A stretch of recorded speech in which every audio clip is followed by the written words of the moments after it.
નમસ્કાર મિત્રો, ગુજરાત પોકેટ ચેનલમાં તમારું સ્વાગત છે। દેશ દુનિયા અને ગુજરાતના તાજા મોટા અને સૌથી મહત્વના સમાચાર જાણીએ તે પહેલા ચેનલમાં નવા હોય તો ચેનલને જરૂરથી સબસ્ક્રાઇબ કરી લેજો, જેથી તમને આવા સમાચારની અપડેટ મળતી રહે। બાંગ્લાદેશમાં સત્તા બદલતા જ ભારત સામે યુદ્ધ જેવી સ્થિતિ। તારીખ રહેમાને ભારતીય એરલાઇન્સ માટે એરસ્પેસ કર્યું બંધ। ટીમ ઇન્ડિયાની પાકિસ્તાન કેનેડાથી પણ ખરાબ હાલત થઈ। T20 વર્લ્ડ કપનું ચોંકાવનારું સત્ય આવ્યું સામે। પાકિસ્તાનમાં ભારતનું રાષ્ટ્રીય ગીત ગાનારા 4 વિદ્યાર્થીઓની યુનિવર્સિટીમાંથી હકાલપટ્ટી કરવામાં આવી। રાહુલ ગાંધીને ઘરમાં ઘૂસીને ગોળી મારીશું, 25 કોંગ્રેસ સાંસદોને ધમકી આપનાર આરોપી ઝડપાયો। PGVCLની 4.5 લાખ ગ્રાહકોને નોટિસ, 182 કરોડના બાકી બિલ ભરવા તાકીદ। બિલ નહીં ભરે તો વીજ જોડાણ કાપવાની ચીમકી। સાવધાન રહેજો, NPS માંથી હવે પૈસા ઉપાડવાની ભૂલ કરી તો નિવૃત્ત ફંડ થઈ જશે સાફ। અમદાવાદમાં દલિત સમાજના સમૂહ લગ્નમાં મંચ પરથી પોલીસ કોન્સ્ટેબલની ચેલેન્જ। દલિતોના ધોળે બેસીને વરઘોડો કાઢવા મામલે આપ્યો જવાબ। ઇન્ડિયાએ આપ્યું ઇઝરાયલની એકપક્ષીય કાર્યવાહીની ટીકા કરતું નિવેદન। ઇઝરાયલની એકપક્ષીય કાર્યવાહીની ટીકા કરતું નિવેદન રશિયા અને ચીન સાથે કરતું શાબ્દિક જોડાણ। DRDOએ કહ્યું હવે ગગનયાન મિશનના મુખ્ય પેરાશૂટનું સફળ પરીક્ષણ। આકાશથી હવે પરત પૃથ્વી પર ઉતરાણ થશે સુનિશ્ચિત। ભારતીય UAI આર્ટિફિશિયલ ઇન્ટેલિજન્સ ક્ષેત્રે એટલે કે ક્રાંતિ લાવશે। અબુધાબીના ક્રાઉન પ્રિન્સ અને પ્રધાનમંત્રી મોદી વચ્ચે એડવાન્સ ટેક પર ચર્ચા થઈ। કેન્દ્ર સરકારના હવે દ્વારા મેટ્રોના 3જા તબક્કા માટે ₹5,000 કરોડનું પેકેજ મંજૂર। ટૂંક સમયમાં પૂર્વ પશ્ચિમ જોડાણ વિસ્તરશે। મગફળી અને કપાસના ભાવમાં પ્રતિમણ ₹100નો ઉછાળો આવતા ખેડૂતોમાં ભારે ઉત્સાહનો માહોલ જોવા મળ્યો। હિરાસર એરપોર્ટ પરથી દુબઈ અને સિંગાપુર માટે સીધી આંતરરાષ્ટ્રીય ફ્લાઇટ સેવા આવતા મહિનાથી શરૂ કરવાની સત્તાવાર જાહેરાત કરવામાં આવી। સુરતના કાપડ ઉદ્યોગમાં નવી નિકાસ નીતિને કારણે ઓર્ડરમાં 30%નો વધારો થયો। હજારો નવી રોજગારીની તકો ઊભી થશે। ભાદરવી પૂનમ પહેલા જ મંદિરમાં પરિસરમાં સોનાના શિખરનું કામ પૂર્ણ થયું। યાત્રિકો માટે વિશેષ ડિજિટલ દર્શન પાસ લોન્ચ કરાયા। એશિયાનો સૌથી મોટો હાઇબ્રિડ રિન્યુએબલ એનર્જી પાર્ક કચ્છમાં કાર્યરત થયો। ગુજરાત પાવર સપ્લાયર્સ રાજ્ય બનવાની દિશામાં અગ્રેસર। વિશ્વામિત્રી નદીનું શુદ્ધિકરણ માટે રિવરફ્રન્ટ પ્રોજેક્ટના 2જા તબક્કાનું ખાતમુહૂર્ત મુખ્યમંત્રીના હસ્તે કરવામાં આવ્યું। શહેરની સુંદરતા વચ્ચે અલંગ યાર્ડમાં યુરોપના 3 મોટા જહાજો ભંગાણ માટે આવ્યા। સ્થાનિક મજૂરોને મોટા પાયે કામ મળવાની આશા જાગી। ગાંધીનગરના ગિફ્ટ સિટીમાં વધુ 5 મલ્ટીનેશનલ IT કંપનીઓએ પોતાના કેમ્પસ શરૂ કરવા માટે જમીન સંપાદન પ્રક્રિયા પૂર્ણ કરી।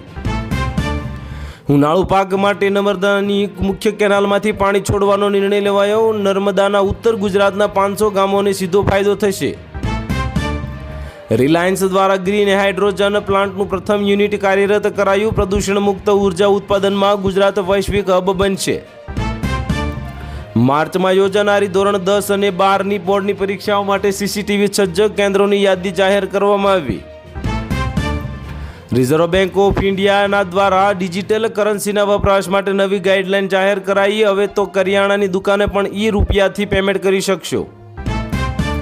લદ્દાખ સરહદે શાંતિ જાળવવા માટે બંને દેશો સૈન્ય કમાન્ડરો વચ્ચે 25મા રાઉન્ડની બેઠક સફળતાપૂર્વક પૂર્ણ થઈ।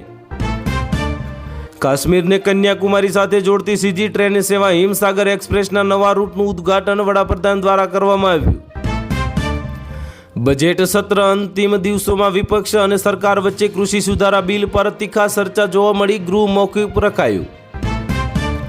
શુક્ર ગ્રહના અભ્યાસ માટે શુક્રયાન 1નું કાઉન્ટડાઉન શરૂ। ભારતીય વૈજ્ઞાનિકો અવકાશ વિજ્ઞાનમાં નવો ઇતિહાસ રચવા માટે તૈયાર। દેશમાં લોકસભા અને વિધાનસભાની ચૂંટણીઓ એક સાથે યોજવા માટે કાયદા મંત્રાલયે રાજ્યોને અભિપ્રાય માંગતો અહેવાલ રજૂ કર્યો। ભારતીય વાયુસેનામાં વધુ 20 તેજસ માર્ક 2 વિમાનોનો સમાવેશ। સરહદ પર હવાઈ સુરક્ષા વ્યવસ્થા વધુ મજબૂત બનાવવામાં આવી। રામ મંદિરનો દર્શનાર્થે આવતા શ્રદ્ધાળુઓ માટે નવી સરયુ ક્રૂઝ સેવા શરૂ કરાઈ। પ્રવાસીઓ નદી માર્ગે મંદિર પહોંચી શકશે। વેદાંત અને ફોક્સકોન દ્વારા જ ગુજરાત બાદ હવે આસામમાં નવો ચીપ ઉત્પાદન પ્લાન્ટ નાખવાની સત્તાવાર જાહેરાત કરવામાં આવી। વર્ષ 2026 સુધીમાં દેશમાં તમામ જરૂરિયાતમંદ પરિવારોને પાકા મકાન આપવાના લક્ષ્યાંકને સરકારે 90% પૂર્ણ કર્યાનો દાવો કર્યો. દિલ્હી મુંબઈ એક્સપ્રેસ વે પર ઇલેક્ટ્રિક વાહનો માટે દર 20 કિલોમીટર ફાસ્ટ ચાર્જિંગ સ્ટેશનો ઊભા કરવાની કામગીરી પૂર્ણ થઈ. નવી શિક્ષણ નીતિ અંતર્ગત હવે પ્રાદેશિક ભાષાઓમાં એન્જિનિયરિંગ અને મેડિકલનો અભ્યાસ સંપૂર્ણપણે ઉપલબ્ધ કરાવવામાં આવશે. સેન્સેક્સ 85,000ની ઐતિહાસિક સપાટી વટાવી. વિદેશી રોકાણકારોની સતત ખરીદીને કારણે બજારમાં તેજીનો માહોલ યથાવત રહ્યો. લગ્નસરાની સિઝન પૂર્વે સોનાના ભાવમાં પ્રતિ કિલો તોલા ₹500નો ઘટાડો. ગ્રાહકોમાં ખરીદી માટે ભારે ભીડ જોવા મળી. ટાટા મોટર્સે યુરોપના બજારમાં પોતાની નવી ઇલેક્ટ્રિક સ્પોર્ટ્સ કાર લોન્ચ કરી. વૈશ્વિક સ્તરે ભારતીય બ્રાન્ડનું વર્ચસ્વ વધ્યું.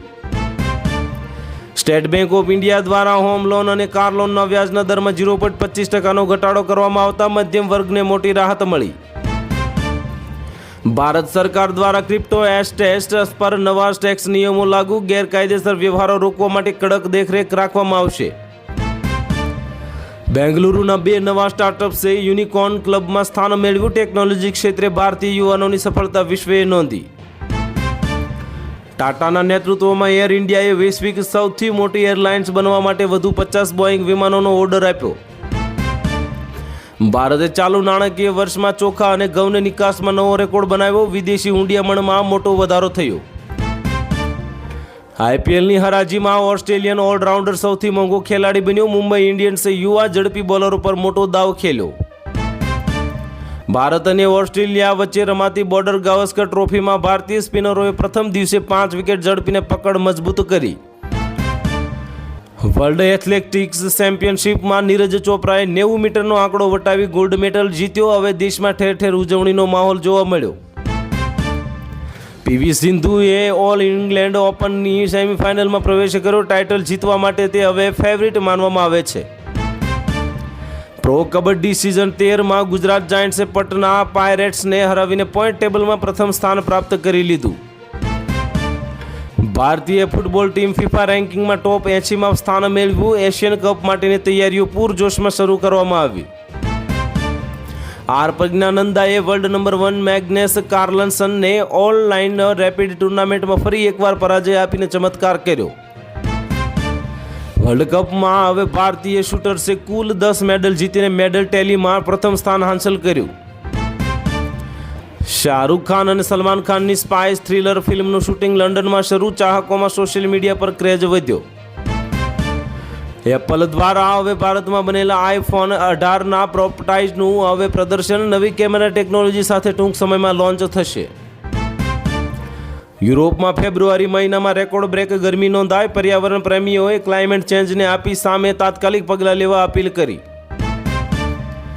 મંગળ ગ્રહ પરથી માટીના નમૂના લઈને પરત ફરતું કેપ્સ્યુલ પેસિફિક મહાસાગરમાં સફળતાપૂર્વક લેન્ડ થયું. વૈજ્ઞાનિક તપાસ શરૂ કરવામાં આવી.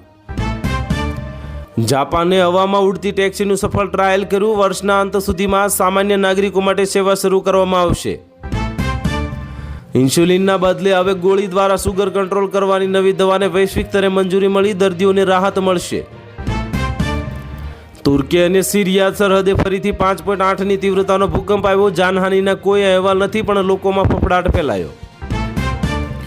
WHO દ્વારા જ ખાંડના વધુ પડતા વપરાશ સામે ચેતવણી. પેકેજ ફૂડ પર નવા લેબલિંગ નિયમો ફરજિયાત કરાયા. ગુજરાતમાં કેવું રહેશે ચોમાસું? 11 વર્ષ પછી હવે તો સૂર્ય પર જોવા મળ્યા ડાઘ. હવામાનમાં જોવા મળશે જોરદાર હલચલ. ભિવંડીમાં ભાજપના સુપડા સાફ થયા. 9 કોર્પોરેટરના બળવા બાદ કોંગ્રેસના મેયરનો માર્ગ મોકળો થયો. તો હાલ માટે આટલું જ. મળીશું નવી અપડેટ સાથે. જો વિડીયો પસંદ આવતો હોય તો વિડીયોને કરી દેજો લાઇક, અને ચેનલમાં નવા હોય તો ચેનલને કરી દેજો સબસ્ક્રાઈબ.